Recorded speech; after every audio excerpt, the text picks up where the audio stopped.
Stories Telugu.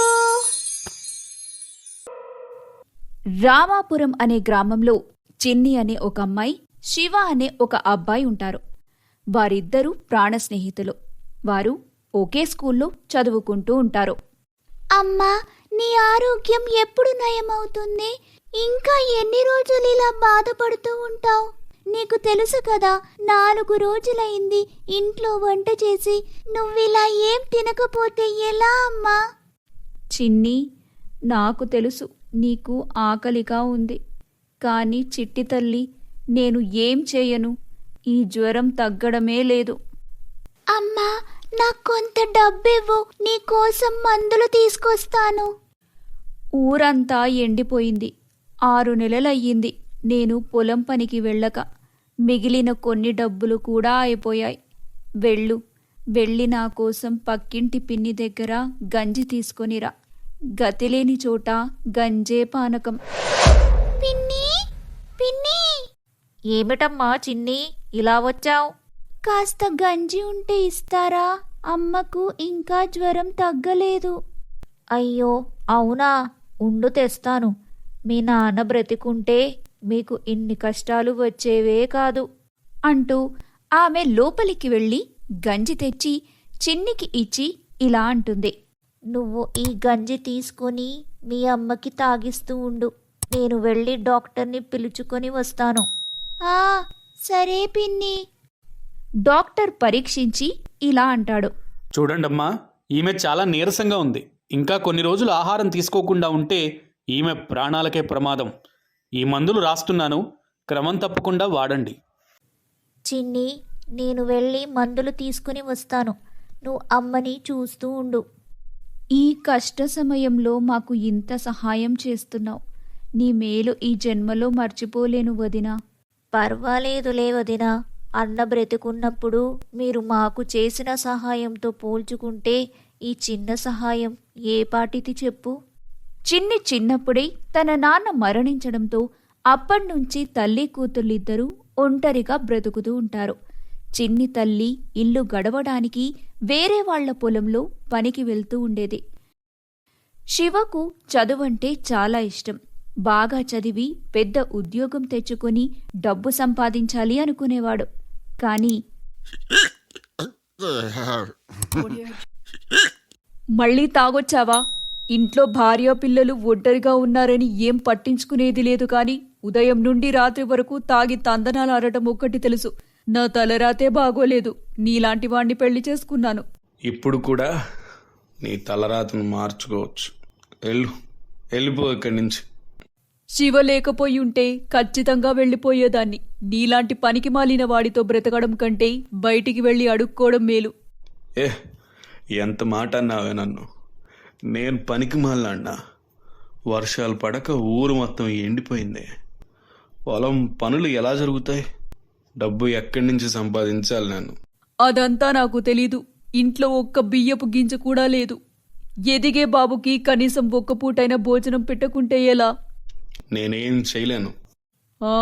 ఏం చెయ్యలేను. తాగడం మాత్రం బాగా చేయగలవు. నోరు మూసుకోవే, ఊరికే వాగకు. వీళ్ళెప్పుడు కలిసినా గొడవలు పడుతూనే ఉంటారు. నా గురించి ఎవ్వరూ ఆలోచించరు. ఊరిలో నీళ్ల కరువు రాకపోయి ఉంటే బాగుండు. అమ్మా నాన్న గొడవలు పడేవారు కాదు. చిన్ని శివ ఇద్దరూ బాధగా ఉన్నప్పుడు ఊరి చివరి మలుపులో ఉన్న పెద్ద చెట్టు దగ్గర కూర్చుంటారు. ఈరోజు కూడా ఇద్దరూ వారి ఇంటి నుండి విసిగిపోయి అక్కడే కూర్చున్నారు. అమ్మ ఆరోగ్యం ఇంకా బాలేదు. మందులు కొనేందుకు కూడా డబ్బులు లేవు. ఇప్పుడు ఏం చేయాలో అర్థం కావట్లేదు. పోనీ నేనేదైనా పనికి వెళ్దామా అంటే చిన్నపిల్లవి నువ్వేం పని చేస్తావు అంటున్నారు. మా ఇంట్లో కూడా ఆ డబ్బు గురించే రోజు గొడవలు జరుగుతున్నాయి. ఇప్పుడు నేను ఆ ఇంటికి తిరిగి వెళ్ళను. ఈరోజు ఒక్క పూట కూడా భోజనం తినలేదు నేను. అది సరేలే, కానీ నేను చెప్పేది విను.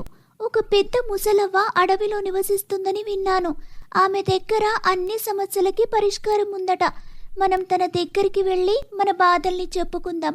బహుశా మనకు మంచి జరుగుతుందేమో. అవన్నీ నేను నమ్మను. అయినా సరే, నువ్వు చెప్తున్నావు కాబట్టి రేపు నేను ముసలవ్వ గురించి తెలుసుకుంటాను. ఒకవేళ నువ్వు చెప్పింది నిజమైతే మనం రేపు అడవిలోకి వెళ్దాం. అయితే సరే. మరుసటి రోజు శివ తన స్నేహితులను అడవిలోని రహస్యం గురించి అడిగి తెలుసుకున్నాడు. ఒరేయ్, చాలా మంది నీలాగే అడవిలో రహస్యం తెలుసుకోవడానికి వెళ్ళి తిరిగి రాలేదు. ఆ ముసలవ్వ చాలా భయంకరంగా ఉంటుందని విన్నాను. ఎన్ని కష్టాలు ఉంటే ఏమైందిరా? నువ్వు అడవిలోకి వెళ్ళి ప్రాణాల మీదకు తెచ్చుకోకు శివ. నిజానికి ముసలవ్వ ఒక దెయ్యం. తను చెప్పింది చేయకపోతే మనుషుల రక్తం తాగుతుందట. ఇలాంటి మాటలు చెప్పి నన్ను భయపెట్టకండి. మీరు వస్తారా రారా? ఒక్క మాటలో చెప్పండి. ఈ పేదరికంలో నరకం అనుభవించటం కంటే అడవిలోకి వెళ్ళడం మేలు. శివ మాటలు విన్న స్నేహితులిద్దరూ కోపంగా అక్కడి నుంచి వెళ్ళిపోతారు. వెళ్ళండిరా, మీరు రాకపోతే ఏమి, నేను వెళ్తాను. ఇలా అనుకుంటూ శివ చిన్ని ఇంటికి వెళ్తాడు. అమ్మా, లేచి ఈ గంజి నీళ్ళైనా తాగు. ఇలాగే ఉంటే నీకింకా నీరసం వస్తుంది. లే అమ్మా. ఇప్పుడు నాకు చాలా నిద్ర వస్తుంది చిన్ని, తర్వాత తాగుతాలే. చిన్ని, చిన్ని, ఉన్నావా ఇంట్లో? ఆ, వస్తున్నా శివ. అంటూ చిన్ని బయటికి వెళ్తుంది. ఏమైంది శివ, అంతలా అరుస్తున్నావు? నువ్వు చెప్పింది నిజమే చిన్ని. నిజంగానే అడవిలో ముసలవ్వ ఉందంట. తను మన కష్టాలన్నీ తీరుస్తుందట. మరి ఎప్పుడు వెళ్దాం అడవిలో రహస్యం తెలుసుకోవడానికి? రేపు ఉదయాన్నే నువ్వు రెడీ అయ్యి ఊరి బయట చెట్టు దగ్గరకు వచ్చేయ్, వెళ్దాం. అయితే మీ అమ్మకు ఆరోగ్యం బాగోలేదు కదా, ఎలా మరి? పక్కింటి పిన్నికి చెప్పి వస్తానులే, తను చూసుకుంటుంది. ఇలా అనుకొని ఎవరింటికి వారు వెళ్ళిపోతారు. శివ అడవిలో తినడానికి కొన్ని ఫ్రూట్స్ తీసిపెట్టుకుంటాడు. మరుసటి రోజు ఉదయాన్నే పెద్ద చెట్టు దగ్గరకు చేరుకుంటారిద్దరు. వాళ్ళు అడవి వైపు వెళ్లటం మొదలుపెట్టారు. అలా కొంత దూరం నడుస్తూ ఉండగా చీకటి పడింది. ఇద్దరికీ భయం మొదలైంది. శివ, నాకు చాలా భయంగా ఉంది. వెనక్కి వెళ్ళిపోదాం పదా. అరే, నువ్వే ముందు వెళదామని చెప్పి ఇప్పుడు నువ్వు భయపడి నన్ను భయపెట్టకు. పద వెళ్దాం. నడుస్తూ నడుస్తూ అడవి మధ్యలోకి చేరుకునే వరకు అర్ధరాత్రి సమయం అవుతుంది. కాని వారికి ఎక్కడా ముసలవ్వ జాడే కనిపించదు. అప్పుడు స్నేహితులిద్దరూ ఒక చెట్టు కింద కూర్చున్నారు. నేనిక నడవలేను. ఈ ముసలవ్వ ఎక్కడ ఉందో ఏంటో. బహుశా ఊరిలో వాళ్ళు అబద్ధం చెప్పారు. అడవిలో ఏ ముసలవ్వ లేదేమో. అవును, పద తిరిగి వెళ్ళిపోదాం.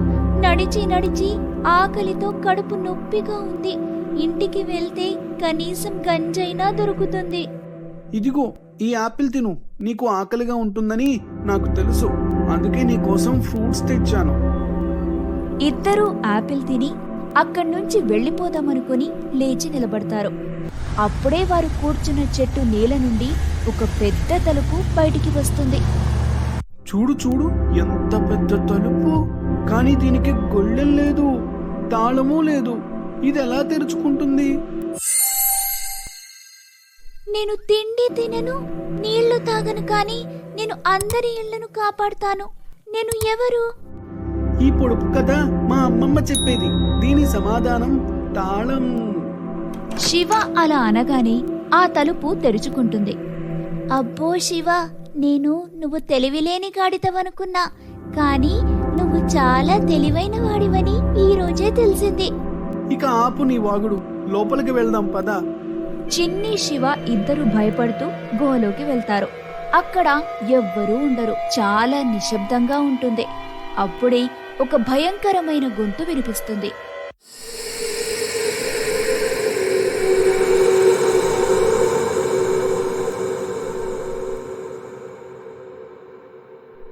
అయ్య బాబోయ్, ఏంటా శబ్దం? నాకు చాలా భయంగా ఉంది శివ. ఆ శబ్దాన్ని వింటూ ఇద్దరు భయపడుతూ ముందుకు సాగుతారు. చిన్ని, ఏమైంది? ఎందుకలా అరిచావు?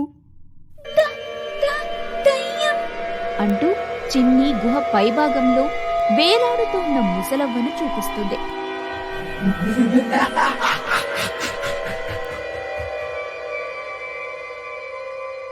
ఇద్దరు ముసలవ్వను చూసి భయంతో వణికిపోతూ ఉంటారు. ముసలవ్వ వాళ్ల దగ్గరకొచ్చి ఇలా అంటుంది. రండి పిల్లలు, రండి. నేను మీకోసమే ఎదురు చూస్తూ ఉన్నాను.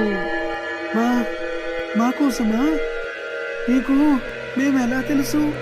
అవును, నాకు మీరు బాగా తెలుసు. రండిరా, నా దగ్గరకు రండి. లేదు బాబోయ్, నేను ఈమె దగ్గరకు రాను. నువ్వు వెళ్ళాలనుకుంటే వెళ్ళు శివ. ఆపుతావా నీ ఓవర్ యాక్షన్లు? రాత్రంతా ముసలవ్వ కోసం తిరుగుతూ ఉంటే ఇప్పుడు కనిపించింది. నువ్వు భయపడి ప్లాన్ మొత్తం చెడగొట్టకు. ముసలవ్వ, మా ఇద్దరి ఇళ్లలో చాలా సమస్యలు ఉన్నాయి. వాటిని పరిష్కరించడానికి మీరు నాకు సహాయం చేస్తారా? అవునవ్వా, మేము ఎన్నో ఆశలు పెట్టుకుని వచ్చాము. మిమ్మల్ని కలిసిన తర్వాత అంతా మంచి జరుగుతుందని నమ్మి వచ్చాము. నేను మీకు సహాయం చేయలేను. మీరు మీ కర్మకు తగ్గ ప్రతిఫలాన్ని పొందుతారు. తప్పు చేస్తే ఎక్కడో ఇరుక్కుపోతారు. మేమేం చెయ్యాలి అవ్వా? ఒక సమస్య, ఒక ప్రయాణం, దాని ప్రతిఫలం మీరు చేసే పనులపై ఆధారపడి ఉంటుంది. చెప్పండి, మీరు ఈ ప్రయాణానికి సిద్ధమేనా? ఎక్కడికి పంపిస్తారు మమ్మల్ని? నాకు భయంగా ఉంది. మేము ఎక్కడికి వెళ్ళము. మమ్మల్ని ఇంటికి పంపండి. మీరు ఇక్కడికి వచ్చాక రహస్య ప్రయాణం చేయకుండా తిరిగి వెళ్ళడం అసాధ్యం. త్వరగా మీ నిర్ణయాన్ని చెప్పండి. ప్రయాణం చేస్తారా, లేక నాకు ఆహారం అవుతారా?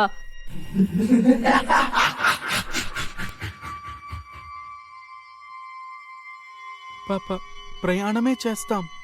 మంచి నిర్ణయం. ఇప్పుడు చెప్పండి, మీ ఇద్దరికి ఏం కావాలో.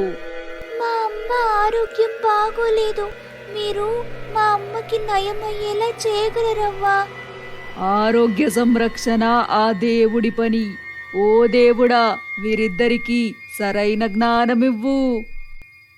ముసలవ్వ అలా అనగానే చిన్ని, శివ గుహలోంచి మాయమైపోయి వేరే ప్రదేశంలో ప్రత్యక్షమవుతారు.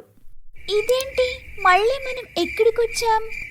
ఇక్కడ నుంచి మా ప్రయాణం మొదలవుతుందనిపిస్తుంది. పద, ఇంకా ముందుకు వెళ్ళి చూద్దాం. స్నేహితులిద్దరూ చాలాసేపు ఆ దట్టమైన అడవి లోపల నడుస్తూనే ఉన్నారు. అప్పుడు వారికి ఒక చిన్న గుడిసె కనిపిస్తుంది. శివ, ఆ గుడిసెలోకి వెళ్ళి కాసేపు రెస్ట్ తీసుకుందాం పదా. నడిచి నడిచి అలసిపోయాను. ఆ గుడిసెలోకి వెళ్ళగానే శివ దృష్టి అక్కడున్న ఒక పుస్తకం మీద పడింది. శివకి చదువంటే చాలా ఇష్టం ఉండటంతో వెంటనే ఆ పుస్తకం తీసి చదవడం మొదలుపెట్టాడు. ఆ పుస్తకంలో ఏం రాసుంది? నేను బాడుగ కట్టను, కానీ నేను ఇల్లంతా ఉంటాను. నన్ను ఎవరూ పట్టుకోలేరు. నేను లేకుండా బ్రతకలేరు. నేను ఎవరు? అప్పుడప్పుడు అమ్మ అంటూ ఉంటుంది, గాలి తిని కడుపు నిండిపోయింది, ఇల్లంతా నిండి ఉంది. దీని సమాధానం గాలి. చిన్ని నోటి నుంచి సమాధానం వచ్చిన వెంటనే గాలి చాలా వేగంగా వీచడం మొదలైంది. గాలి వీచడంతో పాటు ఆ పుస్తకం కూడా పెద్దదిగా అవుతుంది. ఇక చిన్ని ఆ పుస్తకంలో ఎక్కడో తప్పిపోయింది. నేను ఎక్కడున్నాను? బహుశా ముసలవ్వ చెప్పిన ప్రయాణం ఇదేనేమో. ఇప్పుడు ఏం చేయాలో ఏమీ అర్థం కావట్లేదు. చిన్ని అక్కడే నిలబడి చుట్టూ చూడటం మొదలుపెట్టింది. అప్పుడామెకు ఎవరో ఏడుస్తున్న శబ్దం వినిపించింది. ఇక చిన్ని ఆ శబ్దం వింటూ అడవి లోపలికి వెళ్తుంది. లోపలికి వెళ్లి చూడగా అక్కడ ఒక వ్యక్తి కూర్చుని ఏడుస్తూ ఉంటాడు. ఏమైంది మీకు? ఎందుకు ఇలా ఏడుస్తున్నారు? ఏడవకపోతే ఇంకేం చెయ్యాలి? నా అదృష్టం కాస్త దురదృష్టంగా మారింది. చూస్తుంటే మీ ఊర్లో పంటలు బాగా పండుతున్నట్లున్నాయి. ఇక బాధ దేని గురించి? మా ఊరు 6 నెలలుగా ఎండిపోయే ఉంది. తెలుసుకోవాలనుకుంటున్నావా? అయితే నాతో పాటు మా ఇంటికి రా. దారిలో నేను నీకు కథ మొత్తం చెప్తాను. సరే, పదండి వెళ్దాం. ఒకరోజు నేను నా పొలంలో పనిచేసుకుంటూ ఉన్నాను. ఆడుతూ పాడుతూ పని చేస్తుంటే అలుపు సలుపేమున్నది. ఈ పాత్ర ఎవరిక్కడ పడేశారు? బహుశా ఇది భూమి లోపల ఉంది. నేను తవ్వినందుకు బయటకు వచ్చింది. ఈ పాత్ర లోపల ఏముందో చూద్దాం. రైతు అటూ ఇటూ చూసి లోపల చేయి వేశాడు. అతనికి ఆ పాత్ర లోపల ఒక ఉత్తరం దొరుకుతుంది. ఇదేంటి? ఇందులో వజ్ర వైడూర్యాలు ఉంటాయనుకుంటే ఏదో ఉత్తరం ఉందేంటి? ఏం రాసుంది ఇందులో? నన్ను బావిలో పడేయండి, అదే నా ఇల్లు. బావిలోపల ఏది విసిరినా దానికి రెట్టింపు నీకు నేను ఇస్తాను. ఓహ్, ఇది చాలా ఆసక్తికరంగా ఉంది. అయితే వెళ్ళి దీనిని బావిలో వేసి దీని అద్భుతాన్ని చూద్దాం. రైతు ఆ పాత్రను తన ఇంటికి తీసుకెళ్లాడు. అతని ఇంటి పెరట్లో ఎండిపోయిన ఒక బావి ఉంది. అందులో ఆ పాత్రను వేసేశాడు. కొంతసేపటి తర్వాత 2-3 నాణేలు బావి లోపల వేశాడు. ఆహా, ఈ పాత్ర నిజంగానే రెట్టింపిస్తుంది. ఇప్పుడు నేను కొంచెం ఎక్కువ డబ్బు వేస్తాను. ఇక నాకు రెట్టింపు డబ్బు వచ్చిన వెంటనే నా భూమిని జమీందారు నుండి విడిపించుకుంటాను.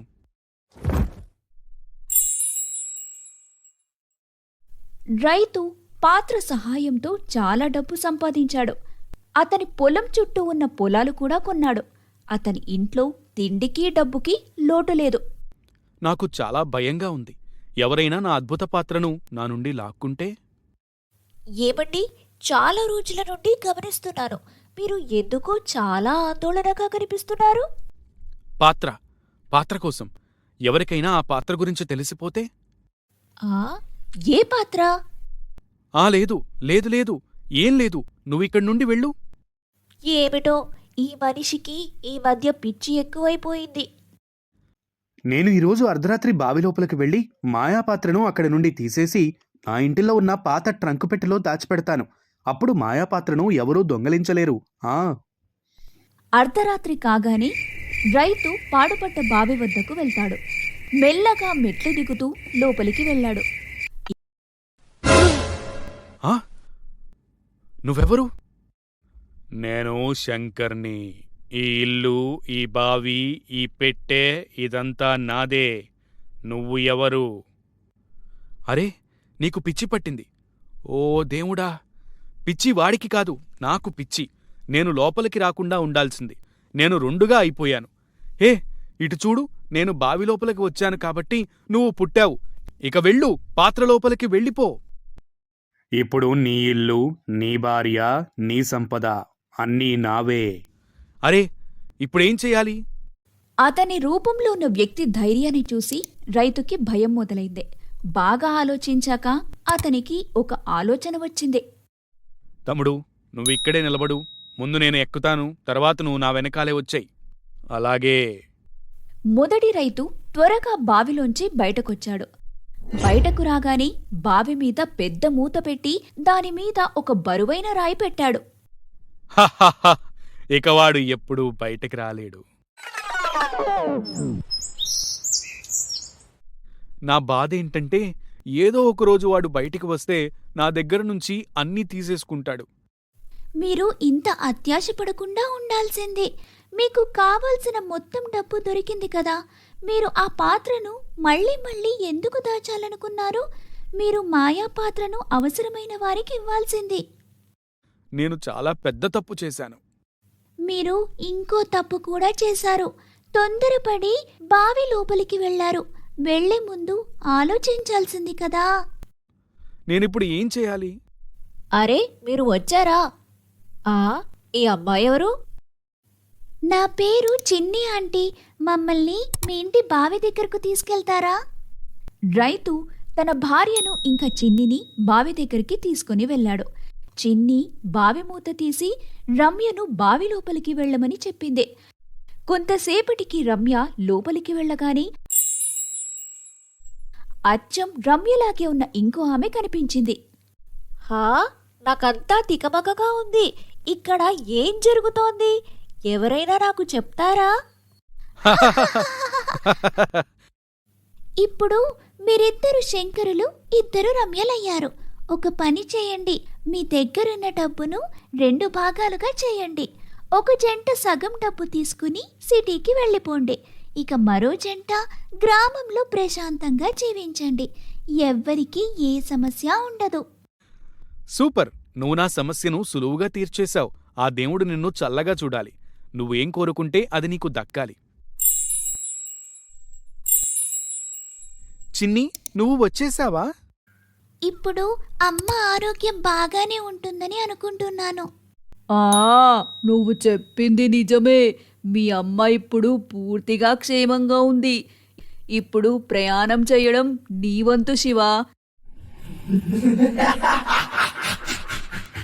నీ సమస్య ఏమిటో చెప్పు శివా. ముసలవ్వ, మా అమ్మా నాన్న డబ్బు లేక రోజు గొడవలు పడుతూ ఉంటారు. మాకు తినడానికి ఒక్క పూట తిండి కూడా దొరకదు. మా ఊరిలో నీటి కరువు ఉంది. ఈ ప్రయాణం చేస్తే నిజంగానే మా కష్టాలు తీరుతాయా? నాకు అంతా అర్థమైంది. వెళ్ళు శివా, ఇక నీ ప్రయాణం మొదలవుతుంది. అరే, ముసలవ్వ వెళ్ళిపోయింది. ఎలా ప్రయాణం చేయాలో నాకేమీ చెప్పలేదు. శివ, నువ్వేం బాధపడకు. ముందు ఈ పండు తిను, ఆ తర్వాత ఏం చేయాలో ఆలోచిద్దాం. శివ చిన్ని ఇచ్చిన పండు తినగాని అందులోంచి ఒక కాగితం బయటికి వస్తుంది. అందులో ఇలా రాసుంది: 2 అక్షరాల పేరు నాది. నీటిలో నడవడం నా పని. నేను తలక్రిందులుగా అవ్వగలను. నా పేరు ఏంటి? ఏమై ఉంటుంది శివ?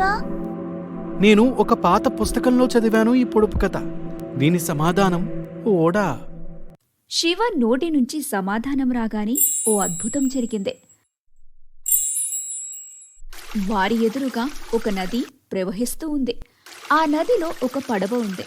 ఇక వెంటనే పడవలో కూర్చున్నాడు శివ. ఒక్క క్షణంలో అక్కడి నుంచి దూరంగా అతను ఎక్కడికో చేరుకున్నాడు.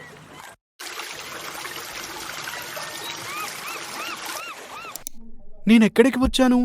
ఇక్కడ ఎవరూ లేరు. అరే, బహుశా అక్కడ ఎవరో కూర్చుని ఉన్నారు.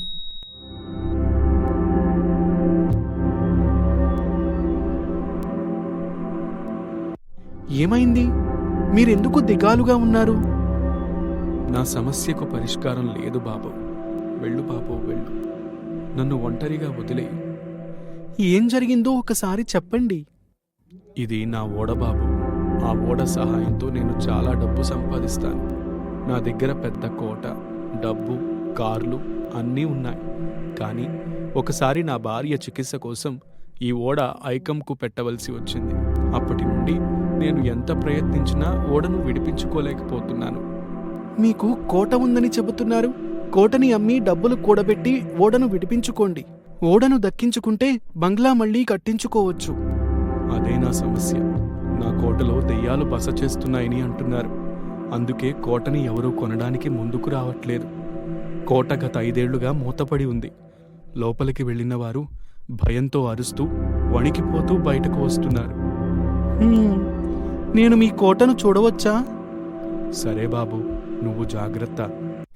శివ ఏమాత్రం ఆలస్యం చేయకుండా మురళితో కలిసి తన దయ్యాల కోటకు చేరుకున్నాడు. మురళి బయటే నిలబడి ఉన్నాడు. శివ ఒక్కడే లోపలికి వెళ్ళిపోయాడు. చాలాసేపు నిలబడిన తర్వాత కూడా శివ బయటకు రాలేదు.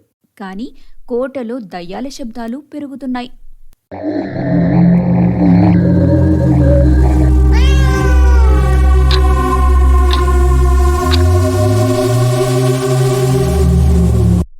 ఓ దేవుడా, ఈ బాబును కాపాడు. మురళి చాలా భయపడ్డాడు. బయట నిలబడి అతను వణికిపోతున్నాడు. ఇక శివ ఎప్పటికీ బయటకు రాలేడని కూడా అనుకున్నాడు. అయితే కొంతసేపటికి శివ ఆ కోటలోంచి భయపడుతూ ఏడుస్తూ బయటకు వచ్చాడు. మురళీగారు, మీ కోటలో ఒకటి కాదు, చాలా దెయ్యాలు, భూతప్రేత పిశాచాలు ఉన్నాయి. నేను ఈరోజు అర్ధరాత్రి మళ్ళీ కోట లోపలికి వెళ్తాను. కానీ మళ్ళీ ఎందుకు వెళ్తావు బాబు? అది కూడా అర్ధరాత్రి? అవును, కానీ మీరు నాతో పాటు ఇంకో 3 పంపించాలి. ఆ 3 గేటు దగ్గర బయట నిలబడి నేను పిలిచేదాకా నిలబడాలి. అలాగే. మురళి శివను తనతో పాటు తన ఇంటికి తీసుకెళ్లాడు. ప్లాన్ ప్రకారం అర్ధరాత్రి అవ్వగానే కండలు తిరిగిన 3 పహిల్వాన్లను పిలుచుకొని శివ మళ్లీ అదే దయ్యాల కోటకు చేరుకున్నాడు. 3 పహిల్వాన్లు బయట గేటు దగ్గర నిలబడి ఉన్నారు. శివ లోపలికి వెళ్ళాడు.